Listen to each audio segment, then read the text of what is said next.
Hello दोस्तों, नमस्ते। स्वागत है आप लोगों का हमारे यूट्यूब चैनल हिंदी स्टोरी में। आज हम लोग गबन उपन्यास का एपिसोड 15 कवर करेंगे। इसके पहले के सारे एपिसोड मेरे चैनल पर अपलोड है। यदि आप लोगों को देखना होगा तो जाके देख सकते हैं। तो चलिए बिना लेट किए हुए हम लोग स्टार्ट करते हैं। मुंशी प्रेमचंद जी द्वारा रचित गबन उपन्यास, अध्याय 15।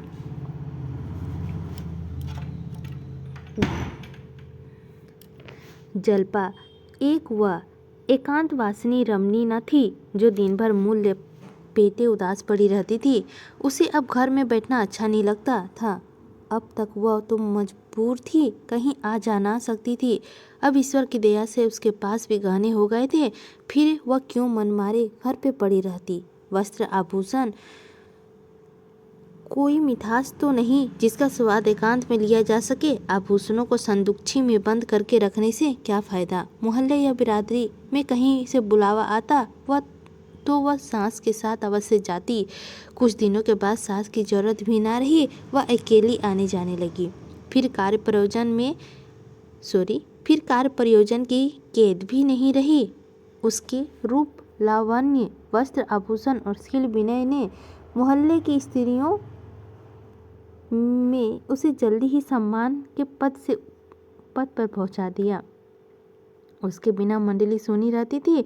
उसका कंठ स्वर्ग इतना कोमल था कि भाषण इतना मधुर, छवि इतनी अनुपम कि वह मंडली की रानी मालूम होती थी। उसके आने से मोहल्ले में नारी जीवन में जान सी पड़ गई।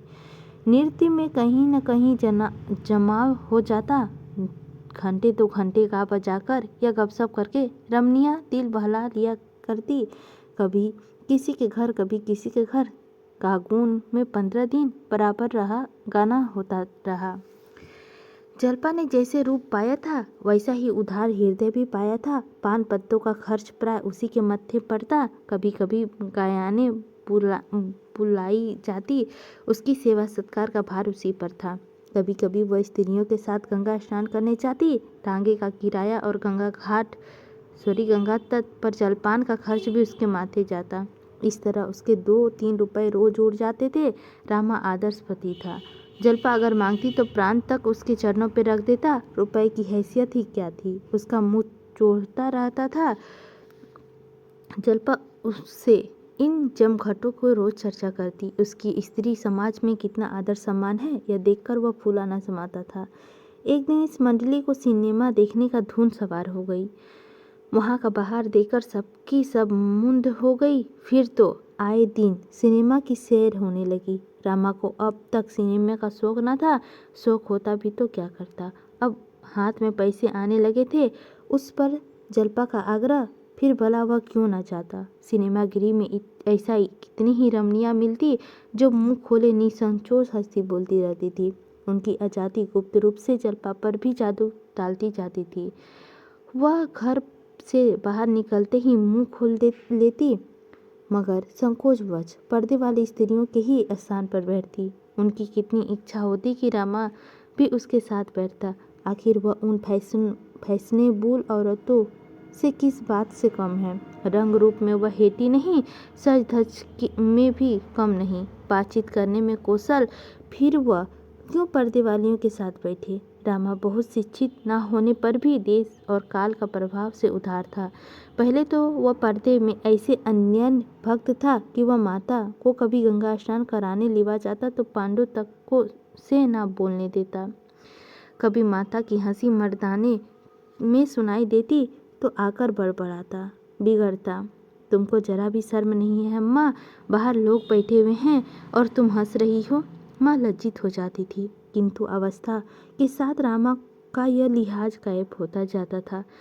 उस पर जल्पा की रूप छटा उसके साहस को भी क्षोभित करती थी। जल्पा रूपहीन, काली, कलूठी, फुलहर होती तो वह जबरदस्त उसको पर्दे में बैठाता। उसको साथ घूमने या बैठने में उसे शर्म आता। जल्पा जैसी अन्य सुंदरी के साथ सैर करने में आनंद के साथ गौरव भी तो होता था। वहाँ के सभ्य समाज की कोई महिला रूप, गठन और श्रृंगार में जल्पा की बराबरी ना कर सकती थी। देहात की लड़की होने पर भी शहर के रंग में वह इस तरह रंग गई थी मानो जन्म से शहर में ही रहती आई है।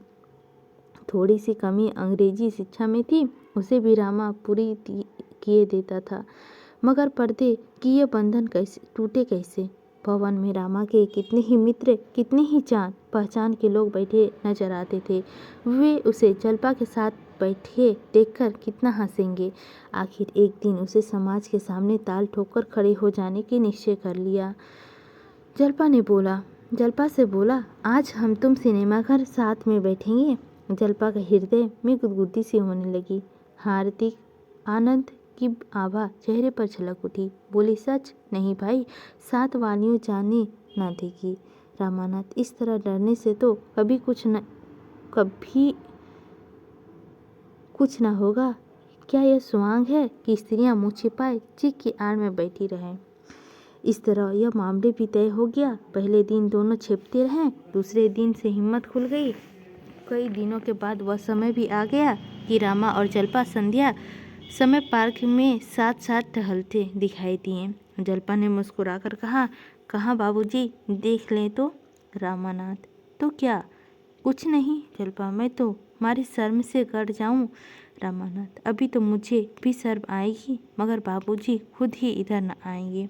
जल्पा, और जो कहीं अम्मा जी देख ले।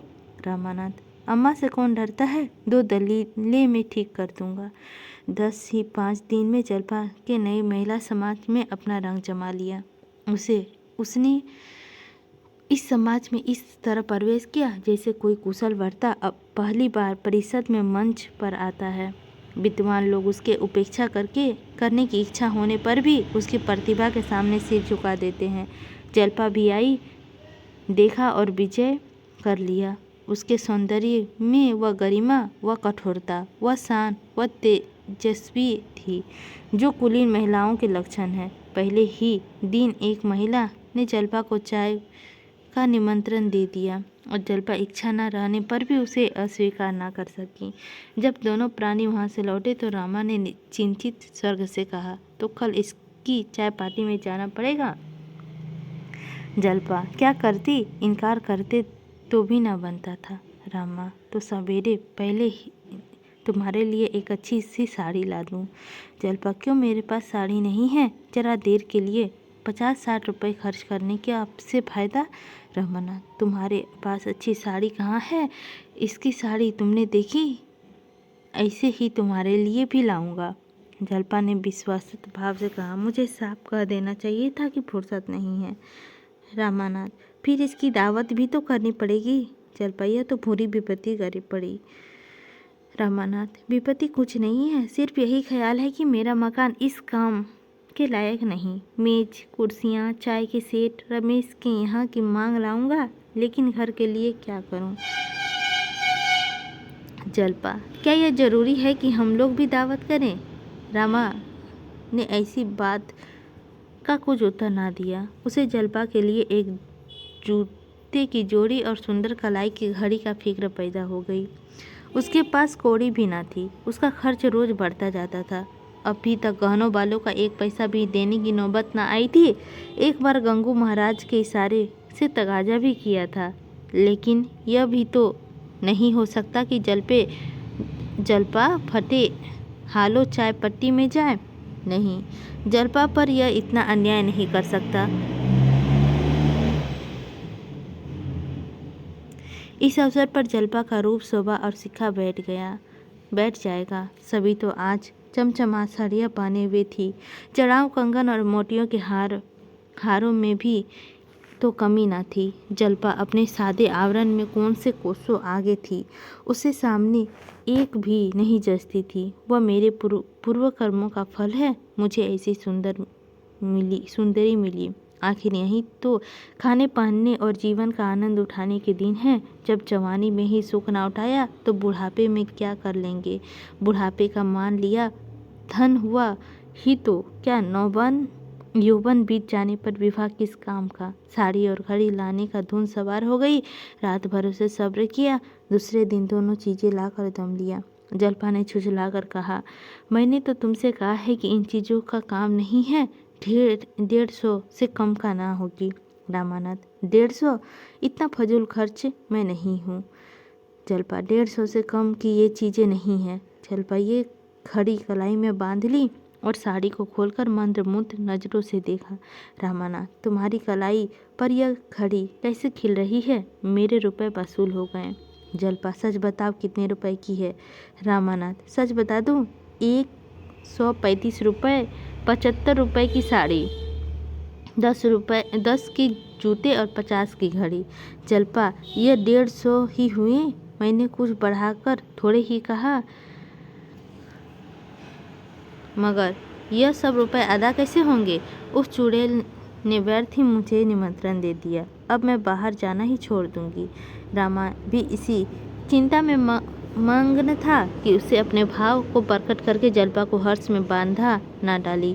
बोला, सब अदा हो जाएगा? जल्पा ने तिरस्कार भाव से कहा। कहाँ से अदा हो जाएगा? जरा सुनो, कौड़ी तो बचती नहीं, अदा कहाँ से हो जाएगा? वह तो कहो बाबूजी घर के खर्च संभालते हुए हैं, नहीं तो मालूम होता। क्या तुम समझते हो कि मैं गहने और साड़ियाँ पर मरती हूँ? इन चीज़ों को लौटाओ। रामा ने प्रेम पूर्व नज़रों से कहा, इन चीज़ों को रख लो, फिर तुमसे बिना पूछे कुछ न लाऊंगा। संध्या समय जब जल्पा ने नई साड़ी और नए जूते पहने, हाथ घड़ी कलाई पर बांधी और आईने में अपनी सूरत देखी तो मारे गर्व और उल्लास से उसका मुखमंडल प्रज्वलित हो उठा। उसने उन चीज़ों को लौटाने के लिए सच्चे दिल से कहा हो, पर इस समय वह इतना त्याग करने को तैयार न थी। संध्या समय जल्पा और रामा छावनी की ओर चली। महिला ने केवल बंगले का नंबर बतला दिया था। बंगला आसानी से मिल गया। काहट और साइन बोर्ड था, इंदुभाषुन एडवोकेट हाई कोर्ट। अब सब रामा को मालूम हुआ कि वह महिला पंडित इंद्रभूषण की पत्नी थी। पंडित जी काशी में नामी वकील थे। रामा ने उन्हें कितने बार देखा था, पर इतने बड़े आदमी का परिचय का सौभाग्य उसे कैसे होता? 6 महीने पहले उसे कल्पना भी ना कर सकता था कि किसी दिन उसे उनके घर निमंत्रण होने का गौरव प्राप्त होगा। पर जल्पा की बदौलत आज वह अनहोनी बात हो गई। वह काशी के बड़े वकील का मेहमान था। रामा ने सोचा था कि बहुत से स्त्री पुरुष निमंत्रण होंगे, पर वहाँ यहाँ वकील साहब और उसकी पत्नी रतन के सिवा और कोई न था। रतन इन दोनों को देखते ही बरामदे में निकल आई और उसके हाथ मिलाकर अंदर ले आ गई और उसके पति से उसका परिचय कराया। पंडित जी ने आराम कुर्सी में लेटे दोनों मेहमानों से हाथ मिलाया और मुस्कुराकर कहा, क्षमा कीजिएगा बाबू साहब, मेरा स्वास्थ्य अच्छा नहीं है। आप यहाँ किसी ऑफिस में हैं? रामा ने छेपते हुए कहा, जी हाँ, म्यूनिसिपल ऑफिस में हूँ। अभी हाल में ही आया हूँ। कानून की तरफ जाने का इरादा था, पर नए वकीलों की यहाँ से जो हालत हो रही है उसे देखकर हिम्मत ना पड़ी। रामा ने अपना महत्व बढ़ाने के लिए जरा सी झूठ बोलना अनुचित न समझा। इसका असर बहुत अच्छा हुआ। अगर वह साफ कह देता मैं 25 रुपये का क्लर्क हूँ, तो यह वकील साहब उसे बातें करने में अपना अपमान समझते। बोले, आपने बहुत अच्छा किया जो इधर नहीं आए। वहाँ 2-4 साल बाद अच्छी जगह पर पहुँच जाएंगे। यहाँ संभव है कि 10 साल तक आपको कोई मुकदमा ही ना मिले।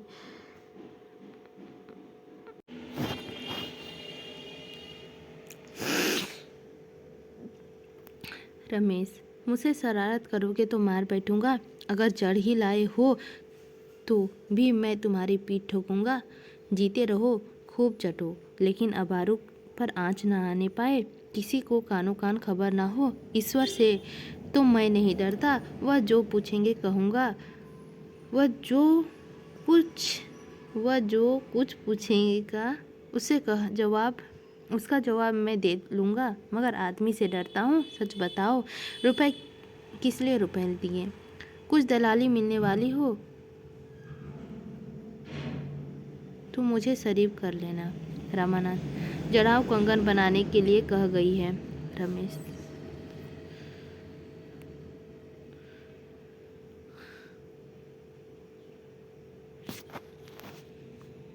रामानाथ जड़ाऊ कंगन बनाने को कह गई है।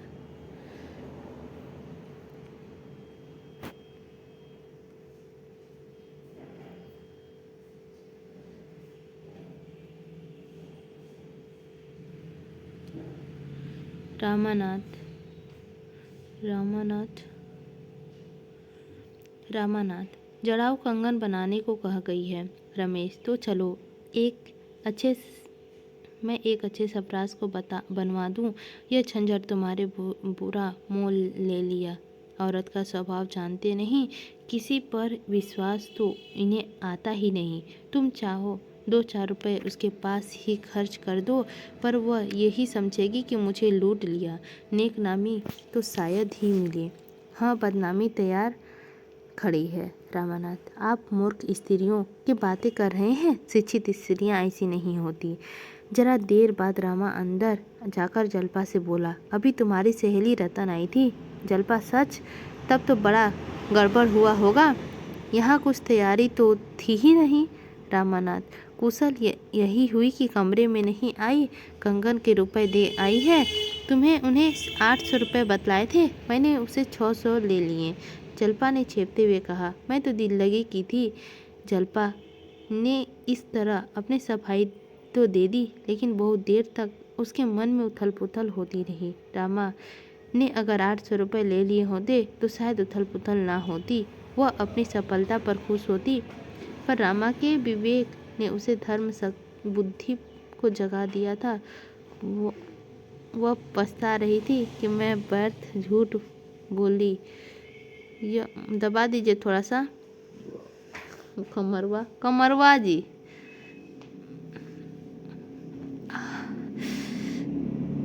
वह मुझे अपने मन में इतने नीच समझ रहे होंगे, रतन भी मुझे इतनी बेईमानी समझ रही होगी।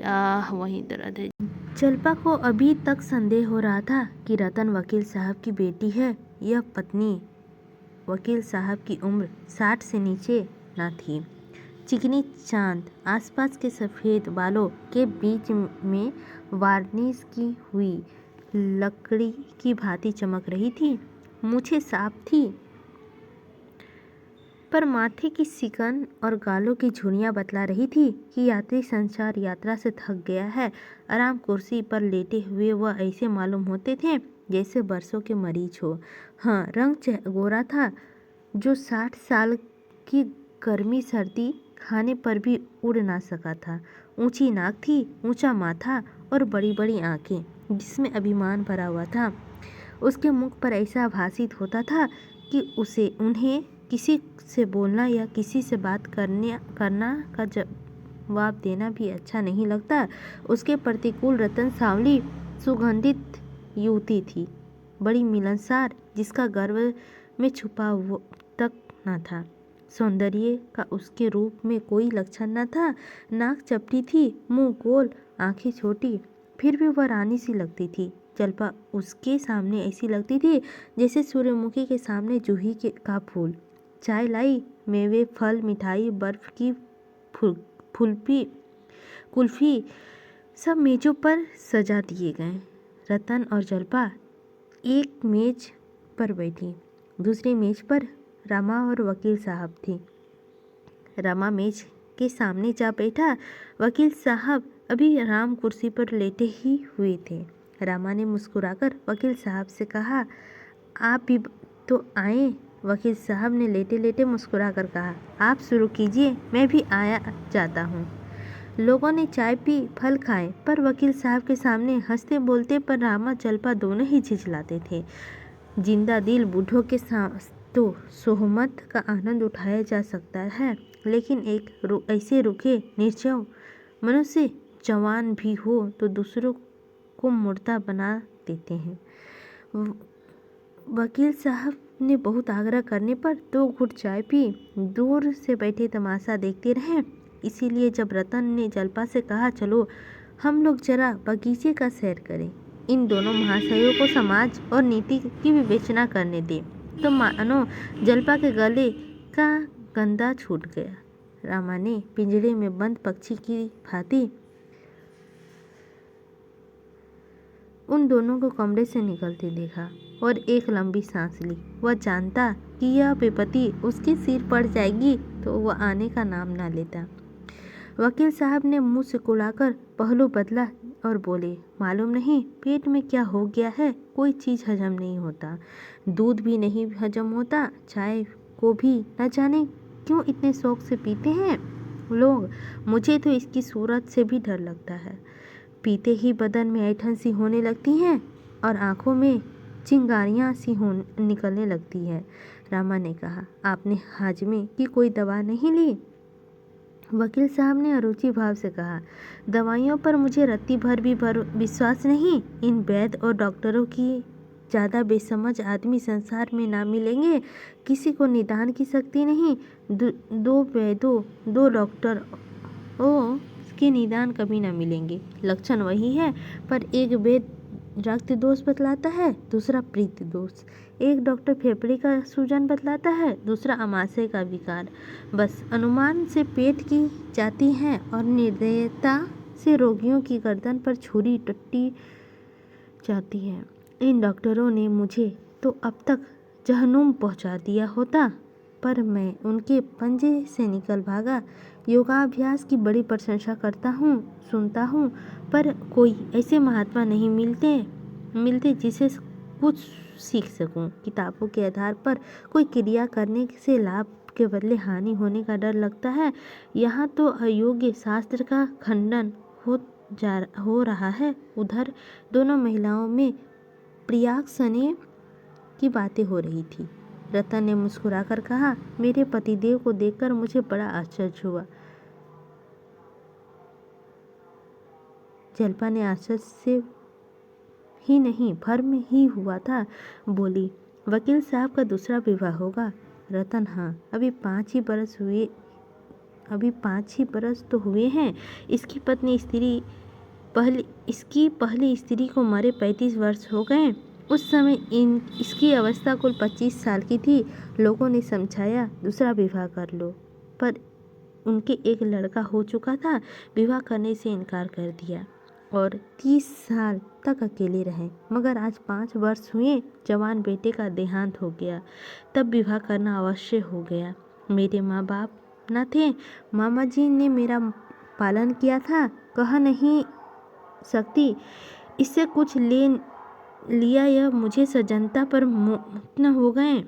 मैं तो समझती हूँ ईश्वर की यही इच्छा थी, लेकिन जब मैं यहाँ आई मोटी होती चली जाती हूँ। डॉक्टरों का कहना है कि तुम्हें संतान नहीं हो सकती।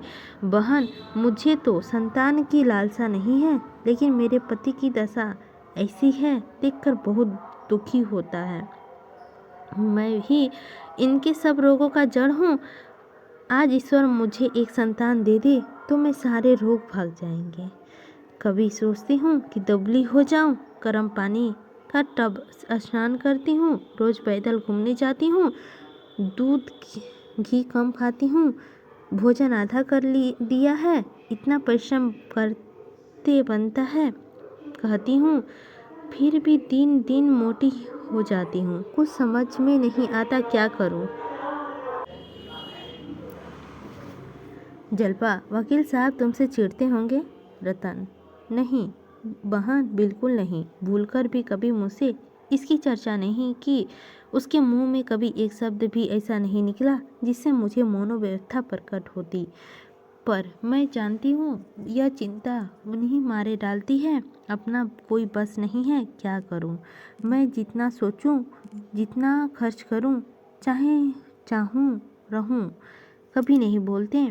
जो कुछ पाते हैं लाकर मेरे हाथ में रख देते हैं। समझाती हूँ, अब तुम्हें वकालत करने का क्या ज़रूरत है, आराम क्यों नहीं करते? पर इनसे घर पर बैठने रहा नहीं जाता। केवल 2 चापत्तियों का नाता है। बहुत जीत की तो 2-4 दाने अंगूर खा लिए। मुझे तो उन पर दया आती है। अपने से जहाँ तक हो सकता है उनकी सेवा करती हूँ, लेकिन वह मेरे लिए तो अपनी जान खपा रहे हैं। जल्पा, ऐसा पुरुष को देवता समझना चाहिए। यहाँ तो एक स्त्री मरी नहीं, दूसरा विवाह रच गया। 30 साल अकेले रहना सबका काम नहीं है। रतन, हाँ बहन, है तो देवता ही। अब भी कभी उस स्त्री की चर्चा आ जाती है तो रोने लगते हैं। तुम्हें उनका तस्वीर दिखाऊंगी। देखने में जितने कठोर मालूम होते हैं भीतर से उनका हृदय उतना ही नरम है। कितने ही अनाथों, विधवाओं और गरीबों के महीने बंधा रखे हैं। तुम्हारा वह कंगन तो बड़ा सुंदर है जल्पा। हाँ, बड़े अच्छे कारीगर का बनाया हुआ है रतन। मैं तो यहाँ किसी को जानती ही नहीं। वकील साहब को कहने के लिए कष्ट देने की इच्छा नहीं होती। मामूली सुनारों से बनवाते डर लगता है, न जाने क्या मिला दे। मेरी सपत्नी जी के सब गहने रखे हुए हैं, लेकिन वह मुझे अच्छे नहीं लगते। तुम बाबू रामानाथ से मेरे लिए ऐसा ही एक जोड़ा कंगन बनवा दो। जल्पा, देखिए पूछती हूँ। रतन, आज तुम्हारे आने से बहुत खुश हुआ जी। दिन भर अकेली पड़ी रहती हूँ, जी घबराया करता है। किसके पास जाऊँ, किसी से परिचय नहीं, और मेरा मन ही चाहता है कि मैं क्या करूँ। एक दो महिलाएं को बुलाया, उसके घर गई, चाहा कि उनसे बहनापा जोड़ लूं, लेकिन उनके आचार विचार देखकर उससे दूर रहना ही अच्छा मालूम हुआ। दोनों ही मुझे उल्लू बनाकर चाटना चाहती थी। मुझसे रुपए उधार ले गई और आज तक दे रही है। श्रृंगार की चीज़ों पर मैंने उनका इतना प्रेम देखा कि कहते हुए लज्जा आती है। तुम जल्पा, तुम आधा घड़ी के लिए रोज चली आया करो बहन। जल्पा, वाह, इससे अच्छा और क्या होगा। रतन, मैं मोटर भेज दिया करूँगी। जल्पा, क्या ज़रूरत है, टांगे तो मिलते ही हैं। रतन, ना जाने क्यों तुम्हें छोड़ने का जी नहीं चाहता। तुम्हें पाकर रामानाथ जी अपना भाग सहराते होंगे। जल्पा ने मुस्कुराकर कहा, भाग्य वाग तो कहीं नहीं सहरते, घुमड़ियाँ जमाया करते हैं। रतन, सच? मुझे तो विश्वास नहीं आता। लो, यह भी तो आ गए। पूछना ऐसा दूसरा कंगन बनवा देंगे। जल्पा रामा से, क्यों? चारणदास ने कहा। हाँ, गए तो ऐसा कंगन कितने दिन में बनवा देगा। रतन ऐसा ही कंगन बनवाना चाहती है। रामा ने तत्परता से कहा, हाँ, बना क्यों नहीं सकता, इससे बहुत अच्छे बना सकता है। रतन, इस जोड़े का क्या लिए थे। जल्पा, 800 के थे। रतन, कोई हर्ज नहीं, मगर बिल्कुल ऐसे ही हो, इसी नमूने का। रमा, हाँ हाँ, बनवा दूंगा। रतन, मगर भाई, अभी मेरे पास रुपए नहीं हैं। रुपए के मामले में पुरुष महिलाओं के सामने कुछ नहीं कह सकता। क्या वह कह सकता है, इस वक्त मेरे पास रुपए नहीं है, वह मर जाएगा। पर वह कर्ज ना करेगा, वह कर्ज लेगा, दूसरों की खुशामद करेगा, पर स्त्री के सामने अपनी मजबूरी ना दिखाएगा। रुपए की चर्चा को तो वह तुच्छ समझता है। जल्पा पति की आर्थिक दशा अच्छी तरह जानती थी, पर यदि रमा के इस समय कोई बहाना कर दिया होता तो उसे बहुत बुरा मालूम होता। वह मन में डर रही थी, कहीं यह महाशय यह कहना बैठे, सप्रास से पूछकर कहूँगा। उसका दिल धड़क रहा था। जब रामा ने वीरता के साथ कहा, हाँ, रुपए की कोई बात नहीं, जब चाहे दे दीजिएगा, तो वह खुश हो गई। रतन, तो कब तक आशा करूं। रामानाथ, मैं आज ही सप्रास से कह दूंगा, तब भी 15 दिन तो लग ही जाएंगे। जल्पा, अब की रविवार को मेरे ही घर चाय पीजिएगा। रतन के निमंत्रण घर स्वीकार किया और दोनों आदमी विदा हुए। घर पहुँचे तो शाम हो गई थी। रमेश बाबू बैठे हुए थे। जल्पा तो तांगे से उतरकर अंदर चली गई। रामा रमेश बाबू के पास जाकर बोला, क्या आपको आए देर हुए। रमेश, नहीं, अभी तो चला आ रहा हूँ। क्या वकील साहब के यहाँ गए थे। रमा, जी हाँ, 3 रुपए की चपत पड़ गई। रमेश, कोई हर्ज नहीं, यह रुपए वसूल हो जाएंगे। बड़े आदमियों का सरस्म हो जाए तो बुरा नहीं है, बड़े बड़े काम निकलते हैं। एक दिन उन लोगों को भी तो बुलाओ। रमा, अब की इतवार को चाय की दावत दे आया हूँ। रमेश, कहो तो मैं भी आ जाऊँ। जानते हो न, वकील साहब के एक भाई इंजीनियर है, मेरे एक साले बहुत दिनों से बेकार बैठे हैं।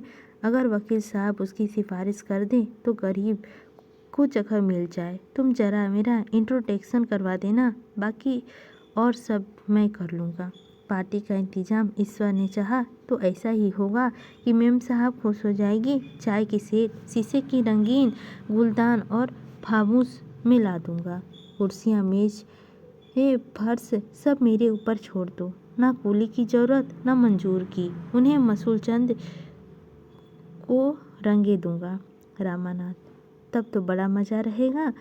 मैं तो बड़ी चिंता में पड़ा हुआ था। रमेश, चिंता की कोई बात नहीं, उसी लौंडे को जोड़ दूँगा। कहूँगा जगह चाहते हो तो काल गुजारी दिखाओ, फिर देखना कैसे दौड़े धूप करता है। रामानाथ, अभी 2-3 महीने हुए, आप अपने साले को कहीं नौकर रखा चुके हैं क्या ना? रमेश, हाँ अजी, अभी 6 और बाकी है, पूरे 7 जीव है। जरा बैठ जाओ, जरूरी चीज़ों की सूची बना ली जाए। आज ही से दौड़ धूप होगी, तब सब चीज़ें जुटा सकूँगा। और कितने मेहमान होंगे? रामानाथ, मेम साहब होगी और शायद वकील साहब भी आए। रमेश, यह बहुत अच्छा किया। बहुत से आदमी हो जाते तो भड़कम हो जाता। हमें तो मेम साहब से काम है, ठलुओं की खुशामद करने की क्या फ़ायदा। दोनों आदमियों ने सूची तैयार की। रमेश बाबू ने दूसरे ही दिन सामान जमा करना शुरू किया। उसकी पहुंच अच्छे अच्छे घरों में थी। सजावट की अच्छी अच्छी चीज़ें बटोर लाए। सारा घर जगमगा उठा। दयानंद भी इन तैयारियों में शरीक थे। चीज़ों के करीने से सजाना उनका काम था। कौन गमला कहाँ रखा जाए, कौन तस्वीरें कहाँ लटकाई जाए, कौन सा गजीला कहाँ बिछाया जाए, इन प्रश्न पर तीनों मनुष्यों को घंटों विवाद होता था। दफ्तर जाने से पहले पर और दफ्तर से आने के बाद तीनों इन्हीं कामों में जुट जाते थे। एक दिन इस बात पे बहस छिड़ गई कि कमरे का आईना कहाँ रखा जाए। दयानंद कहते थे, इन कमरे के आईने की ज़रूरत नहीं, आईने पीछे वाले कमरे में रखना चाहिए। रमेश इसका विद्रोह कर रहे थे। रामा विदों को चुपचाप खड़ा था। ना इनकी सी कह सकता था, ना इनकी सी। दयानंद, मैंने सैकड़ों अंग्रेजों की ड्राइंग रूम देखे हैं, कहीं आईना नहीं देखा। आईना सिंगार के कमरे में रहना चाहिए, यहाँ आईना रखना बेतुकी सी बात है। रमेश, मुझे सैकड़ों अंग्रेजों के कमरों को देखने का अवसर तो नहीं मिला, लेकिन 2-4 जरूर देखे हैं और उनमें आईना लगा हुआ देखा। फिर क्या इन जरूरी बात है कि इन जरा जरा बातों में हम अंग्रेजों को नकल करें। हम अंग्रेजन नहीं, हिंदुस्तानी हैं। पहनावे में, कपड़ों की सजावट में, बोली में, चाय और शराब में, चीनी की प्यालियों में, गरज दिखावे की सभी बातों में तो अंग्रेजों की मुंह चिढ़ते हैं। लेकिन जिन बातों में अंग्रेजों को अंग्रेज बना दिया है और सबकी बदौलत वे दुनिया पर राज करते हैं, उनकी हवा तक नहीं छूट जाती। क्या आपको भी बुढ़ापे में अंग्रेजन बनने का शौक चढ़ाया है? दयानंद अंग्रेजों की नकल को बहुत बुरा समझते थे। यह चाय पार्टी भी उन्हें बुरी मालूम हो रही थी। अगर कुछ संतोष था तो वो यही कि 2-4 बड़े आदमियों से परिचय हो जाएगा। उन्होंने अपनी ज़िंदगी में कभी खोट नहीं पाना था। चाय पीते थे मगर चीनी का सेठ की कैद ना थी। कटोरा, कटोरी, गिलास, लोटा, तसला किसी से भी उसे आपत्ति ना थी। लेकिन इस वक्त उन्हें अपना पक्ष निभाने में पड़ी थी। बोले, हिंदुस्तानी रईसों के कमरे में मेजें कुर्सियाँ नहीं होती, फर्श होता है। आपने कुर्सी मेज लगाकर इसे अंग्रेजी ढंग पर तो बना ही दिया। अब आईने के लिए हिंदुस्तानियों की मिसाल दे रहे हैं। या तो हिंदुस्तानी रखे या अंग्रेजी। अंग्रेजी यस क्या कि आधे तीतर आधा बटेर, कोट पतलून पर चौंसिया टोपी तो नहीं अच्छी मालूम होती। रमेश बाबू ने समझा था कि दयानंद की जबान बंद हो जाएगी, लेकिन यह जवाब सुना तो चकराए। मैदान हाथ से जता हुआ दिखाई दिया। बोले, तो आपने किसी अंग्रेजी के कमरे में आईना नहीं देखा? भला ऐसे 10-5 अंग्रेजी का नाम तो बताइए। एक आपका वही किंटारा हैंड क्लर्क है, इसके सिवा और किसी अंग्रेजी का कमरे में तो शायद आपने कदम भी ना रखा हो। उसी किरेंटे को आपने अंग्रेजी रुचि का आदर समझ लिया है। खूब मानता हूँ दयानाथ, यह तो आपकी जबान है। उसे किरंटा, चमरेसियन, पिलपिली जो चाहे कहें, लेकिन रंग को छोड़कर वह किसी बात में अंग्रेजी से कम नहीं, और उसके पहले तो यूरोपियन था। रमेश इसका कोई जवाब सोच ही रहे थे कि एक मोटरकार द्वार पर आकर रुकी और रतनबाई उतरकर बरामदे में आई। तीनों आदमी चटपटा बाहर निकल आए। रमा को इस वक्त रतन का आना बुरा मालूम हुआ। डर लग रहा था कि कहीं कमरे में भी ना चली आए, नहीं तो सारी कलाई खुल जाए। आगे बढ़कर हाथ मिलाता हुआ बोला, आइए, यह मेरे पिता हैं और यह मेरे दोस्त रमेश बाबू। लेकिन उन दोनों सज्जन से हाथ न बढ़ाया और न जगह से हिले, सकपकाए से खड़े रहें। रतन ने भी उसका हाथ मिलाने की जरूरत न समझी। दूर से ही नमस्कार करके रमा से बोली, नहीं बैठूंगी नहीं, इस वक्त फुर्सत नहीं है, आपसे कुछ कहना था। यह कहते हुए वह रमा के साथ मोटर तक आई और आहिस्ता से बोली, आपने सपराज से कह तो दिया होगा? रमा ने निसंकोच होकर कहा, जी हाँ, बना रहा है। रतन, उस दिन मैंने कहा था अभी रुपए ना दे सकूंगी, पर मैं समझा शायद आपको कष्ट न हो, इसीलिए रुपए मंगवा लिए। 800 चाहिए ना? जल्पा ने कंगन के दाम 800 बताए थे। रमा चाहता तो इतने रुपए ले सकता था, पर रतन की सरलता और विश्वास ने उसके हाथ पकड़ लिए। ऐसी उद्धार निष्पष्ट रमणी के साथ वह विश्वासघात ना कर सका। वह व्यापारियों से 2-2, 4-4 आने लेता। आत्मा को लेस मात्र भी संकोच ना होता था, लेकिन इस देवी के साथ यह कपट व्यवहार करने के लिए किसी पुरानी पापी की जरूरत थी। कुछ सचुकता हुआ बोला, क्या जल्पा ने कंगन के दाम 800 बतलाए थे? उसे शायद याद ना होगी, उसके कंगन 600 के हैं। आप चाहें तो 800 का बनवा दूं? रतन, नहीं, मुझे तो वही पसंद है, आप 600 के ही बनवाइए। उसके मोटर पर से अपनी थैली उठाकर 100 रुपए की नोट 6 निकाल लिए। रमा ने कहा, ऐसी जल्दी क्या थी, चीज़ तैयार हो जाती तब हिसाब हो जाता।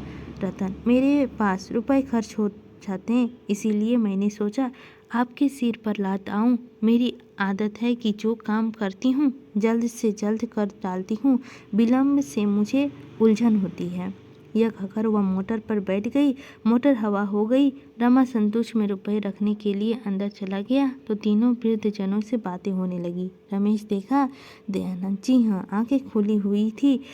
अब मेरे घर में वही हवा आ रही है, ईश्वर ही बचावे।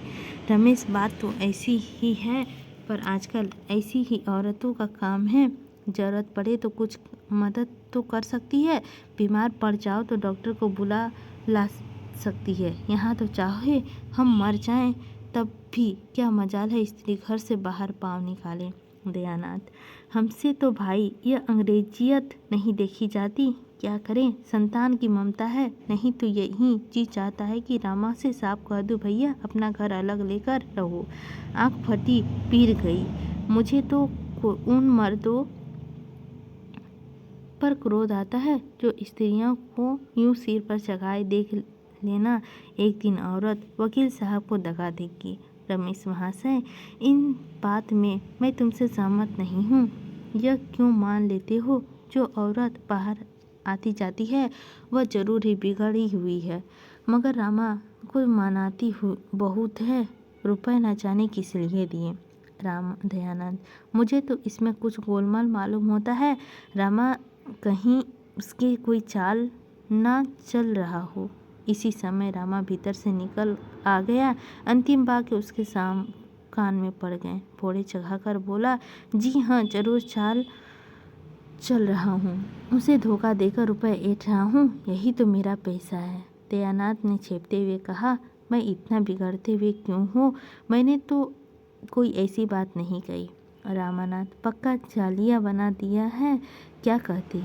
आपके दिल में ऐसा सौदा क्यों आया? आपने मुझसे ऐसी कौन सी बात देखी, उसमें आपको क्या यह मालूम पैदा हुआ? मैं जरा साफ सुथरे कपड़े पहनता हूँ, जरा नई प्रथा के अनुसार चलता हूँ। इसके अनुसार आपने मुझ में कौन सी बुराई देखी? मैं जो कुछ खर्च करता हूँ ईमान से कमाकर खर्च करता हूँ। जिस दिन धोखे से फरेब की नौबत आएगी, जहर खाकर प्राण दे दूंगा। हाँ, यह बात है कि किसी को खर्च करने की तमीज होती है, किसी को नहीं होती। वह अपनी सबुद्धि है। अगर इसे अपने धोखेबाजी समझे तो आपको अधिकार है। जब आपकी तरफ से मेरे विषय में ऐसे संचय होने लगे तो मेरे लिए यही अच्छा है कि तुम मुंह में काली लगाकर कहीं निकल जाओ। रमेश बाबू यहाँ मौजूद हैं, आप इनसे मेरे विषय में जो कुछ चाहें पूछ सकते हैं। यह मेरे खातिर झूठ ना बोलेंगे। सत्य के रंग में रंगी हुई इन बातों में दयानंद का आश्वस्त कर दिया। बोले, जिस दिन मुझे मालूम हो जाएगा कि तुमने यह ढंग अधिकार किया है, उससे पहले मैं मुंह में काली लगाकर निकल जाऊंगा। तुम्हारा बढ़ता हुआ खर्च देखकर मेरे मन में संदेह हुआ था। मैं इसे छिपाता नहीं हूँ, लेकिन जब तुम कह रहे हो तुम्हारी नीयत साफ है तो मैं संतुष्ट हूँ। मैं केवल इतना ही चाहता हूँ कि मेरा लड़का चाहे गरीब रहे पर नीयत ना बिगाड़े। मेरी ईश्वर से यही प्रार्थना है, वह तुम्हें सत्पथ पर रखें। रमेश ने मुस्कुराकर कहा, अच्छा, यह किस्सा हो चुका तो यह बतलाओ, मैं तुम्हें रुपए किस लिए दिए? मैं गिन रहा था, 600 नोट थे, शायद 100 के थे। रामानंद, ठग लाया हूँ। रमेश, मुझसे शराफत करोगे तो मार बैठूंगा। अगर जट ही लाए हो तो मैं तुम्हारी पीठ ठोकूंगा। जीते रहो, खूब जटो, लेकिन अबारू और आँच न आने पाए, किसी को कानो कान खबर न हो। ईश्वर से तो मैं डरता नहीं, वह जो कुछ पूछेगा उसका जवाब मैं दे दूंगा, मगर आदमी से डरता हूँ। सच बताओ, किस लिए रुपए दिए? कुछ दलाली मिलने वाली हो तो मुझे भी शरीफ कर लेना। रामानाथ, जड़ाऊ कंगन बनाने को कह गई है। रमेश, तो चलो मैं एक अच्छे सप्रास को बनवा दूं। यह झंझट तुम्हारे बुरा मोल ले लिया। औरत का स्वभाव जानते नहीं, किसी पर विश्वास तो इन्हें आता ही नहीं। तुम चाहो 2-4 रुपए उसके पास ही खर्च कर दो, पर वह यही समझेगी कि मुझे लूट लिया। नेक नामी तो शायद ही मिले। हाँ, बदनामी तैयार खड़ी है। रामानाथ, आप मूर्ख स्त्रियों की बातें कर रहे हैं। शिक्षित स्त्रियां ऐसी नहीं होती। जरा देर बाद रामा अंदर जाकर जल्पा से बोला, अभी तुम्हारी सहेली रतन आई थी? जल्पा, सच? तब तो बड़ा गड़बड़ हुआ होगा। यहाँ कुछ तैयारी तो थी ही नहीं। रामानाथ, कुशल यही हुई कि कमरे में नहीं आई, कंगन के रुपए दे आई है। तुम्हें उन्हें 800 रुपये बतलाए थे, मैंने उसे 600 ले लिए। जल्पा ने छेपते हुए कहा, मैं तो दिल लगी की थी। जल्पा ने इस तरह अपनी सफाई तो दे दी, लेकिन बहुत देर तक उसके मन में उथल पुथल होती रही। रामा ने अगर 800 रुपये ले लिए होते तो शायद उथल पुथल ना होती, वह अपनी सफलता पर खुश होती। पर रामा के विवेक ने उसे धर्म बुद्धि को जगा दिया था। वह पछता रही थी कि मैं व्यर्थ झूठ बोली। वह मुझे अपने मन में इतने नीच समझ रहे होंगे, रतन भी मुझे इतनी बेईमानी समझ